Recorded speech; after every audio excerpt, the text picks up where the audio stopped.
Before Amazon, there was a company that sold everything. You could order from home. It arrived at your door, millions of products, trusted brands. It ran a bank, an insurance company, a real estate firm, and a credit card. It had 40 million regular customers. Its brand lived inside half of all American homes. It built the tallest building on earth. That company was Sears. And it had every single advantage Amazon would later build its empire on. In October 2018, Sears filed for bankruptcy, a company that had existed for 132 years. That had survived the Great Depression, 2 world wars, the internet revolution, destroyed in 13 years by one man. And what makes this story different from every other retail collapse? Amazon did not kill Sears. Sears had already become Amazon. Then it dismantled itself. One asset sale at a time. In 1886, a railroad station agent in Minneapolis named Richard Sears found himself with a shipment of unclaimed gold watches. Instead of returning them, he bought them and sold them by mail to other station agents along the line. He made a profit. He did it again and again. He hired a watchmaker named Alva Roebuck to help. Sears, Roebuck & Company was born. The insight was simple but revolutionary for 1886. 2/3 of Americans lived in rural areas with no access to city stores. Sears built a catalog. Then the catalog became everything. By the early 1900s, the Sears catalog, over 1,000 pages, was called the Consumer's Bible. You could order a house from it.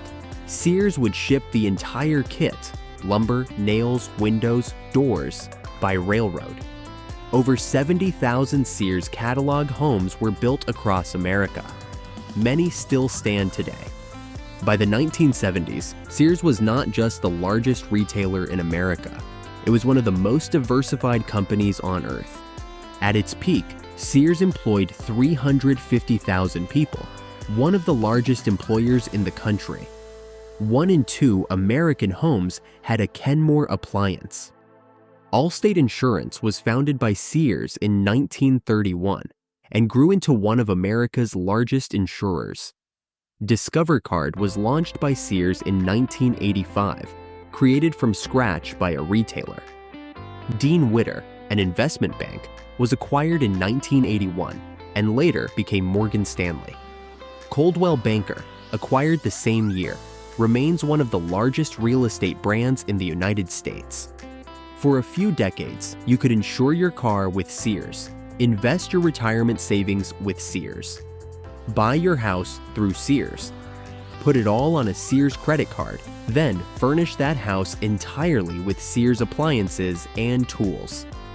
Sears was the original vertically integrated consumer empire. It owned the full financial life of the American middle class.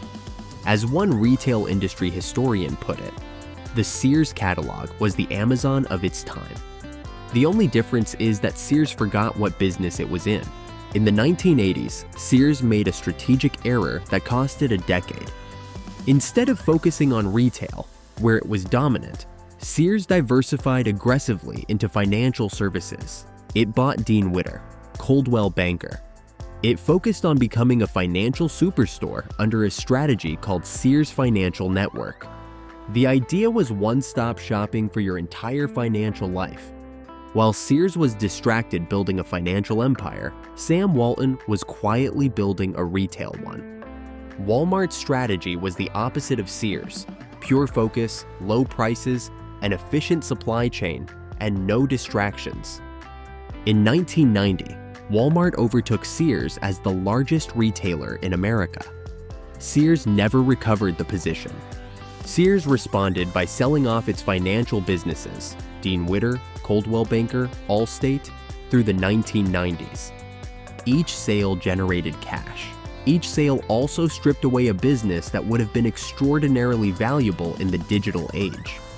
Dean Witter merged with Morgan Stanley. Allstate became a $35 billion company. Sears sold them for pennies on what they would eventually be worth. The first act of Sears' collapse was selling the future to fund the present. In 1993, Sears made one of the most consequential decisions in business history. It shut down the Sears catalog. After 97 years, over 1,000 pages, hundreds of millions of orders delivered to American homes. The reason? Distribution costs had become too high. The catalog was losing money. 1 year later, in 1994, Jeff Bezos founded Amazon, an online catalog for everything delivered to your door.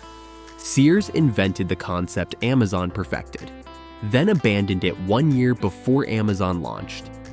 But it gets worse. In 1984, Sears had partnered with IBM to create Prodigy, one of the first online consumer services. A decade before the World Wide Web, a decade before Amazon. Prodigy allowed users to shop, check stock prices, and send messages. Sears sold its stake. The technology was handed to others to develop. As one tech industry historian noted, Sears had an online shopping service before most people knew what the internet was. They walked away from it 3 times. The catalog, Prodigy, e-commerce. Sears had Amazon's business model first. 3 times it walked away. In 2004, a hedge fund manager named Eddie Lampert took Kmart out of bankruptcy. Then, in 2005, he engineered a merger between Kmart and Sears for $11 billion. Wall Street called him a genius. Time magazine put him on the cover. He had been called the next Warren Buffett, the Steve Jobs of the investing world. He had never worked a single day in retail. Lampert's thesis was that Sears could be transformed into a digital-first retailer through a loyalty program called Shop Your Way. Sears customers, however, were predominantly older Americans. Many did not have smartphones. Most preferred stores to apps. The digital transformation strategy was designed for a customer Sears did not have. But the most extraordinary part of the Lampert era was the structure he built around Sears. By 2015, Eddie Lampert was simultaneously the chief executive officer of Sears, the controlling shareholder with 54% of shares, the largest creditor through his fund ESL Investments, and the landlord through a real estate investment trust called Seritage Growth Properties, which he also controlled. In 2015, Lampert caused Sears to sell 253 of its best retail locations to Seritage, a company of which he owned 43%. Sears received the cash, then immediately began paying rent on the same stores it had just sold.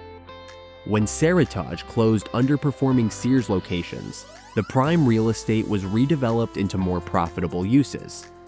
Lampert sold Sears' best assets to a company he controlled, then charged Sears rent to use them. As one analysis described it, former executives compared the company to a building stripped for copper. The frame remained, but the utility had long been removed. Meanwhile, the actual stores were deteriorating. Employees hung bed sheets and shower curtains to hide empty display space. Walls were crumbling, floors cracked, ceilings collapsing. No investment in inventory. No investment in experience. Just the systematic extraction of whatever value remained. As Sears hemorrhaged money, Lampert funded operations by selling off the brand's most valuable assets, the very things that had made Sears irreplaceable. Land's End, the clothing brand, was spun off in 2014 and is now worth over $400 million independently. Craftsman tools were sold to Stanley Black & Decker for $900 million in 2017. DieHard batteries were sold to Advance Auto Parts for $200 million in 2019. 253 prime retail locations went to Seritage, after which Sears paid rent on its own former properties.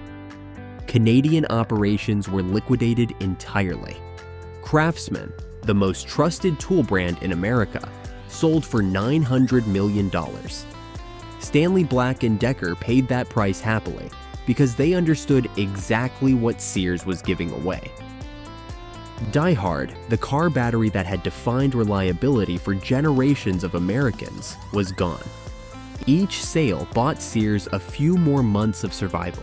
Each sale removed one more reason for customers to return. You cannot save a retail store by selling the reasons people shop there. On October 15, 2018, Sears filed for Chapter 11 bankruptcy. 125 years of American retail history. The company that had survived the Great Depression, 2 world wars, the rise of television, the rise of the automobile. It filed for bankruptcy with $134 million in debt coming due that same week. At its peak in 2007, Sears shares traded at $145 each. On the day of bankruptcy in 2018, the share price had fallen to 44 cents. 99.7% of all shareholder value had been destroyed in 12 years. In 2016 alone, Sears recorded losses of $8.2 billion. The store count had fallen from 3,500 at its peak to just 700 by the time of filing. And here is the final act of the story. When Sears entered bankruptcy, Lampert, as the largest creditor, was positioned to acquire the remaining assets. His hedge fund bid $5 billion to take Sears out of bankruptcy, saving approximately 400 stores and 50,000 jobs. Even at the end, the structure he had built meant he remained in control. The man who dismantled Sears became its potential savior, on his own terms. Sears' collapse is the most instructive business case study of the last 50 years. Not because of what Amazon did to it, but because of what Sears did to itself. Sears had the catalog model, Amazon's core innovation, 97 years before Amazon. It had an online shopping service through Prodigy 10 years before the commercial internet. It had 40 million loyal customers, iconic brands, prime real estate in every American suburb, a credit card, an insurance company, a real estate firm, a bank. Sears was not disrupted, it was dismantled. The lesson is not about e-commerce or failing to adapt to technology. The lesson is about what happens when a company is led by someone who sees it as a financial asset to be extracted from rather than a business to be built. What Sears had was the original Amazon model: catalog, delivery, everything. It also had insurance, banking, real estate, and credit. The original fintech stack. 1 in 2 of its most valuable assets were sold to fund short-term survival. The Lampert structure, chief executive, shareholder, creditor, and landlord simultaneously, represented a conflict of interest unprecedented in American retail history. The final result was a stock price journey from $145 to 44 cents, 99.7% destruction in 12 years. The real killer was not Amazon. It was not the internet. It was financial engineering that prioritized extraction over investment. Richard Sears started selling watches at a train station in 1886 with no money and no connections. He built the most powerful retail empire in American history. It took 130 years to build, 13 years to dismantle. That is the story of Sears.